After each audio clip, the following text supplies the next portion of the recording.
knowledge is everything. Meow.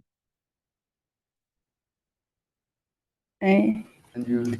yes, I think in China, many, at least in our firm, and our IP service industry, I think the managers notice knowledge is everything. For our firm, they provide the IP technical services, and they have our own internal training programs, and we also provide training programs.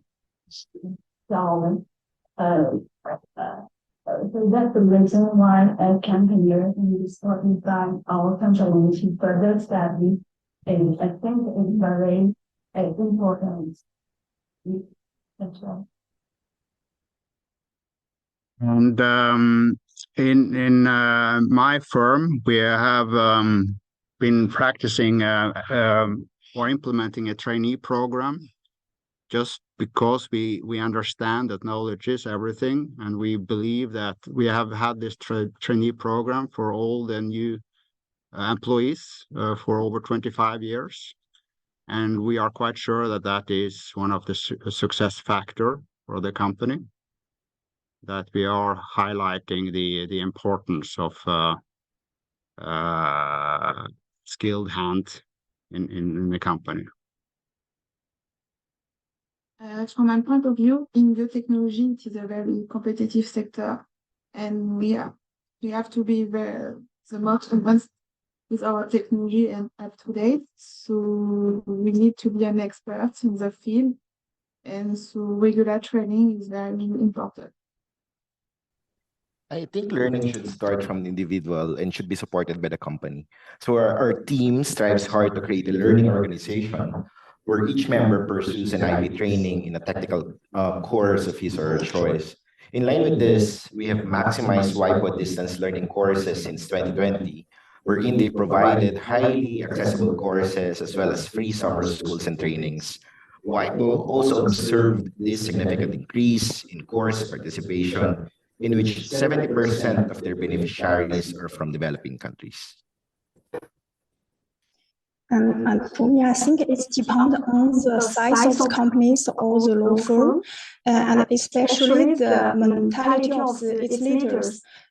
For some leaders of the very, very small business, they may believe that if their employee acquires the new knowledges, they will become uncontrollable. So therefore, as long as the employee's knowledge is sufficient to the assistance their clients, the leaders don't want their employees to be trained or acquire the new skills.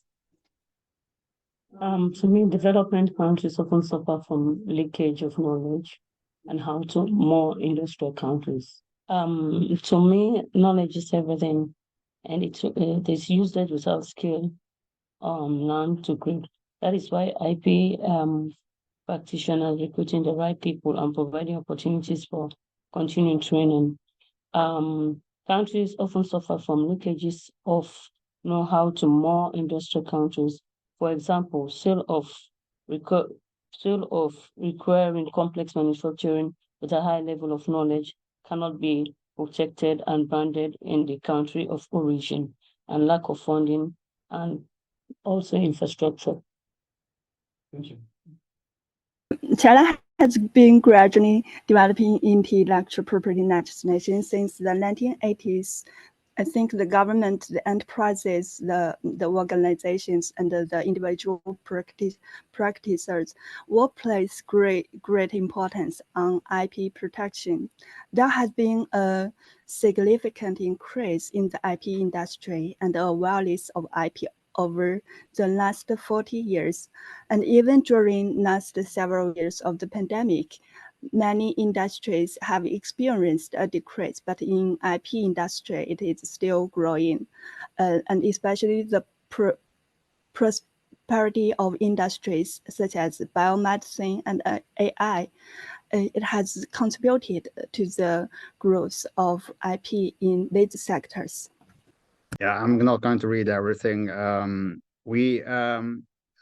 Norway is, in my opinion, Norway is a bit special because the IP awareness for technology company has been quite low during the up to at least the last 15 years. The maturity has been quite low. So it has been quite behind, but now the tech companies in Norway are seeing an increased internationalization, and also we have been traditionally a fossil fuel focused industry, and now we are going towards renewables, and we see that it's not so national specific anymore, and they are sort of forced to become more IP aware. And of course, that oblige the private practice to become more professional with more IP management systems that can go hand in hand with the new tech companies in Norway. In line also with the knowledge is everything. So the IP Office of the Philippines have launched its own learning system to promote IP awareness in 2022, offering courses in basic IP, patent drafting, licensing, and IP valuation. Just last year, IPOPhil proposed new capacity building and knowledge sharing activities with the EU IPO through their Memorandum of Understanding. So these tackles the areas of metaverse, AI, and cybersecurity. They plan to optimize processes using AI tools and help more right holders to build strategy against cyber attacks. Moreover, just this year, IPOPhil also signed a MOA to establish a stronger link between the office and the Filipino inventors and innovators. Hopefully, this new partnership will foster innovation. So technology drives achievement. I think IP for most tech companies in Norway is seen as a sort of a future insurance for predictability for a company, and that is very important after the crisis to establish this insurance.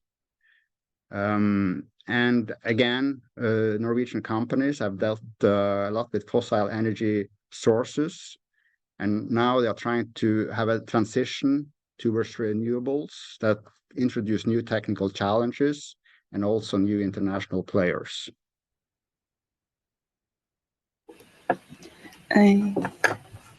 Yes, I think technological advancement drive progress in the IP industry. For example, technological advancements are driving the growing demands for IP management and protection, including patent applications.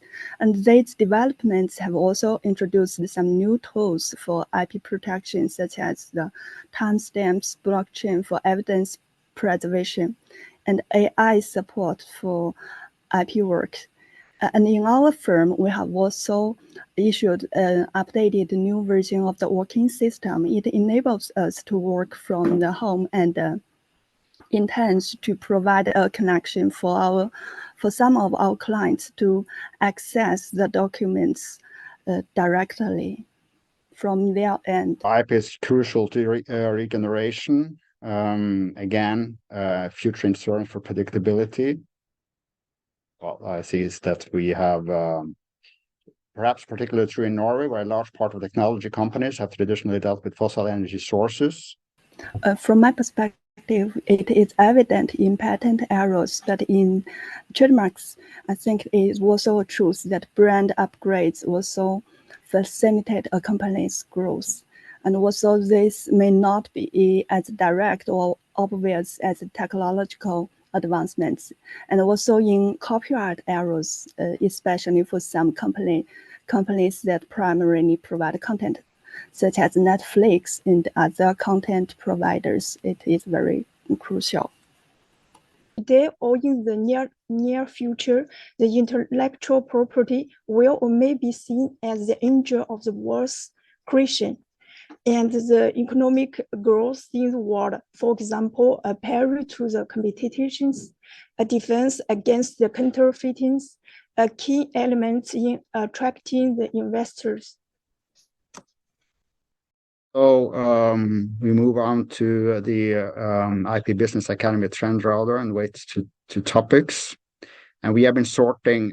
We have a touching agreement about the sorting for each topic.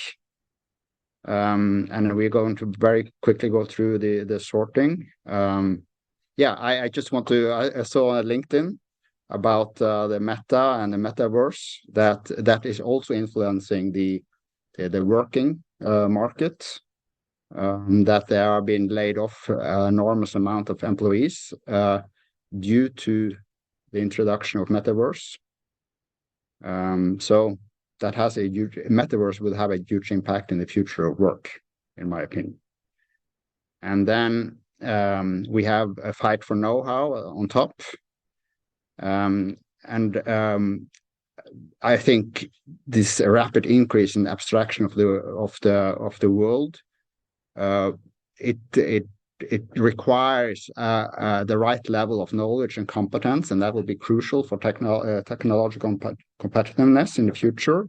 So it will be a race for acquiring the right competence, and it will also be a big challenge for trade secret. And I was adding negative know-how, the very importance that all the trial and fail in a company that remains in the company and it will not be leaking to other companies.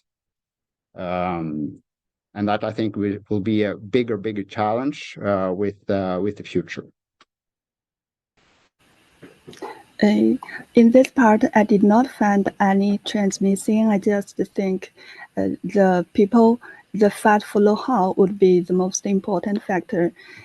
Yes, and I'm not sure metaverse will impact a lot because, in my opinion, it is similar to a virtual world in the video games. But maybe I have a limited understanding, a narrow understanding of metaverse. That's all.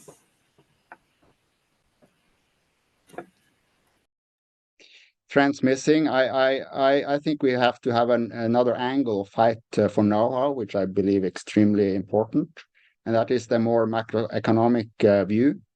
That I think the fight for know-how will cause. It's a risk that will create losing and winning countries in globally. That those who cannot establish a proper education system, they will lag behind, and that will have ripple effect for IP influencing the macroeconomics, and also the possibility, like Satua was mentioning for her country, that they don't have the possibility of establishing this ownership for their own development. Sorry. We have artificial intelligence on top, and the reason is that, okay, we cannot, artificial intelligence will become an all-inclusive technology in the coming years, and that will have consequences for the IP frameworks and case law. And I think, for example, big data will be, the ownership of big data will be crucial for companies. The accessibility of generated data and all the knowledge will link to big data. Yeah. Okay. Also, I have not found any trends missing. I just think that AI should be the most important trends. Okay. Comes to trends missing, I would like to have I think it will be more focus on explainable artificial intelligence, where they are understanding what's actually happening in a neural network. Because, for example, you have this up to 1.6 billion parameters that are we have no idea what's happening inside, and now they are starting to merge processes to find out what's happening. And I think, for example, in a GDPR aspect, if that should be followed up properly, so that the user have a transparency when it comes to use of their own data, the explainable artificial intelligence must have a higher focus in the coming years.